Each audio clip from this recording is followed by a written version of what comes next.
Hello everyone, Neil Tappin here from Golf Monthly and welcome to Wentworth Club and the second in our three-part series in which we're going to try to help some amateur golfers shoot lower scores. Now, in this episode, we have Amanda Rowley, who is an 18 handicapper. She's only been playing the game for sort of 5 or 6 years, but she's managed to get her handicap down to 18. And she's going to get the chance to play 3 holes here on the West Course at Wentworth and then head to the range, all with Nick Dougherty, to see if Nick can offer her some tips and some strategy advice on how to play better. Right, let's get started.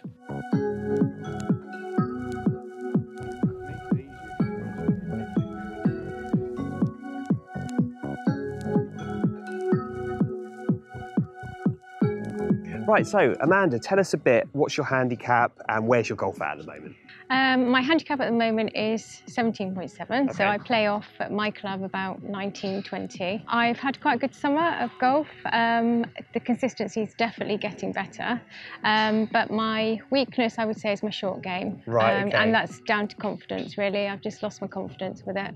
So you only, I think we're right in saying that you only started playing golf a few years ago, maybe? Yeah, 2016, and then obviously we've had COVID in between, so a few years off. So. Okay, so you've come down quickly then. Yes, yes. Where would you want to get to in, you know, the next couple of years' time? I'd love to be eventually single figure if I can ever get there. Yeah. I can't see it because I always manage to blob holes every time I go out. We know how you feel. But yeah, I mean, I would love to comfortably be able to play off 12, 13. And still be able to score well. That's so what do you think Nick will be able to help you with the most? My drive and definitely the short game. Yeah, some nice, simple tips that will hopefully you'll be able to take with you onto the golf course to help you get your handicap down. Yeah.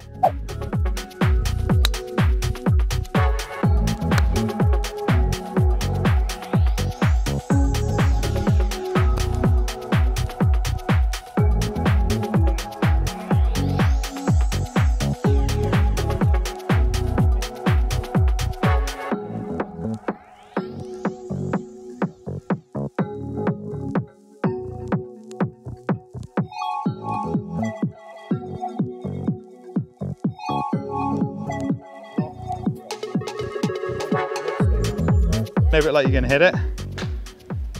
Lovely, oh, isn't it? It feels completely different. I mean, like I'm hitting a high shot. Going to feel a tiny bit more this way. If it's too low, it's going to make us want to sort of hit the ground first. Nice. To the swing, depending on the distance, and it's going to have that same flow, whatever it is. Lovely. Thank you. Thanks.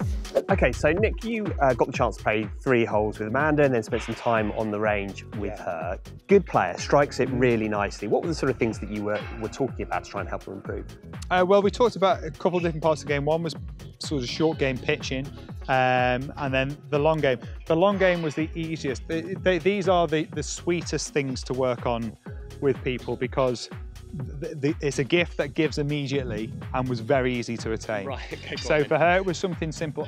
Whenever there's things to amend that are pre-movement, they're always going to bear fruit quickly. Right, okay. Because it's something that you literally stood over the ball and I made a slight adjustment, as much as it might feel a little bit different, and it's not drastically different. Right. And then the rest is you just do what you do. Right. That's going to be easy to apply. Once I start saying, well, as we change direction, I want you to, you know, and I will do anything I possibly can to avoid that. I may try and provide someone with a general overwhelming feel. For Amanda, it was really easy. So the ball flight, I thought the tee was a little low for starters, but then when I went to check out where she stood to it, you can see she's got plenty of power, moves well. You can see that she's strong in the way that she moves the club, but it was flatter. So I could see a big improvement could be made with the ball flight. I noticed that in the 11th. Then when it got to 12, she actually had to improve the ball flight because of the fact of there's trees in the way. I was like, how was she going to do it? And the interesting, this was a classic, again, feel versus real thing for Amanda, where she thought the ball was in her stance, actually wasn't where it really was. Right, okay. So what we did to improve it was I wanted a little bit more tilt in her upper body, which is what you see with any top player. I mean, you think about Rory McIlroy, he hits up on it 6 degrees. When he's going for the big one, it's a lot up that. And of course, we're not looking for that. But what we don't want is either a descending blow, certainly, even zeroing out is like, it put pressure on her as well with the low tee. You've got to be spot on. It's like, I'm a big fan for, if anything, give it a little bit too much air. It also means that you can obviously tee it up nice and high and meet the ball up here. Yeah. Whereas if it's at a perfect level when your club's on the ground, you ain't gonna, well, you shouldn't be touching the ground when you come through the driver, which inevitably means you're gonna be hitting it too low in the face. So it's gonna come out flatter with too much spin, which means you're losing distance. Okay. So low flight, high spin, not good. We want high launch, low spin, don't we? Yes. Hit the top end anyway. So we simply move the ball further forward in the stance, which to Amanda felt way forward. All I had to do was to take a picture and show her. So this is what you were stood to the ball on this last shot. And of course, it's not forward, it just looks great. Yeah, it looks like that's where it should be all the time. Yeah. Well, that's where we're going to put it all the time. And then we're going to have it teed up higher, and it's very subtle movement. The shift obviously creates this a much easier position to find that up strike. And also for her, is a very easy, natural way to get away from a little bit more of that feeling of oats. She's not a lot, ever so slightly over the top. Just moving this way a little bit will help to encourage that. Again, without having to think about not trying to do anything funky. And she got that change pretty quickly. Immediately. Yeah. And the drives were the best drives that we saw all day. The ball flight was great. It was strong. It was long. I mean, that was again hitting the drive that she was using today. And you wouldn't change anything about that. No. That's as good as it gets. Right, okay, so I think that was they're so easy to change. And then we did some stuff with the short game as well, which was when you get out of heavy lies, the instincts for everybody really, like I need to lift it out of that lie because it's gnarly and like how's it going to come out? But ironically, the lifting thing is something that moves the sternum back usually, and if nothing else, certainly shallows out the attack, which means you come through more grass, which means it won't come out. So ironically, we have to make peace with we're going down into the ground, and it's the club, not me, that gets the ball out the grass. But going in through that grass well, we had to make peace with, got to hit it harder. A bit like out of a bunker shot, a bit like I talked with Josh there as well today. Like, you've got to have more speed. Just trust, have more speed.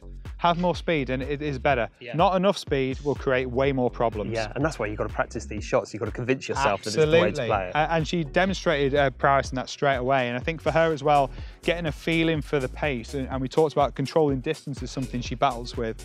So we talked about trying to match it on both sides, because again, that becomes easy, right? Yeah. Same there, so it's quarter-quarter or half-half or three-quarter, and a rhythm though like that stays the same. Whereas if I'm always going to be different, sometimes short and quick, sometimes longer and slightly slow, how do you know? Really hard to judge the pace. Whereas then if I've got the same feeling all the time, I can stand next to the ball. That's why we see like the guys, sometimes top players, be next to the ball and feel the shot like that, because they know exactly that pace, and then they're going to step in and just recreate it. Yeah. And it makes it so much easier. Again, not an overly complicated thing for her to apply. And she did so beautifully as well. So I think she made some really big strides with that. And then what about in terms of game plan and strategy? Amanda seems to me to be getting better quite quickly. So how do you adjust your kind of game plan to as an improving golfer? How should she be thinking when she's out on the golf course? I think again, resisting the urge to force it along and building a way around the golf course, playing to your strengths, is a great way to get better. You know, and you could see that today a couple of times when we looked at how to play the hole. You know, I think, for instance, like the 11th, where she was hitting up the hill, picking the shot that gives you the most amount of room. So I think that's a strategy that applies across the board, regardless of ability. But having the patience that you're naturally going to get better each time, and you will be able to alter your target lines as you go. But make it easy. Yeah. Make it as easy. Don't put yourself under the cosh to make it harder than it needs to be. Even though you think, oh, I think I can play that shot now. It's like, that's fine in practice, but in tournament stuff, play smart, because generally the best players, and it's the biggest ever misconception about Tiger Woods, is that we think, well, this is a box office golfer, of which there's never been another like it. Yeah, yeah. One of the most conservative golfers of all time. Is that right? Very rarely went at the flag in terms of if it didn't fit in his dispersion pattern. Right, yeah. Never took a risk, played smart, always picked the right side of the hole to give him a buffer. So playing smart gives you room for error, and if he needed to do it, and he was arguably one, if not the greatest ever, certainly one of the top two with Jack, then we should probably take a note from that, and we probably play too aggressively at times. So playing within ourselves, as much as it's sometimes fun to go for the hero shot, and I'm a big advocate of that, when push comes to shove, if we're talking handicap, let's play smart. Yeah, so there you go. If you want to get your handicap down, then sometimes that patience, it sounds easy, but it requires a lot of discipline. It's well worth giving it a go. So there you have it. That's our look at Amanda's game and Nick's advice to help her shoot lower scores. I think the key thing here is the advice coming from Nick, really simple. really effective. Hopefully it's something that Amanda can take forward with her game to help her shoot lower scores, and hopefully there's some bits in there that might help you as well as you play golf in the future. But that's it for now from Wentworth. Thanks very much for watching. We'll see you next time.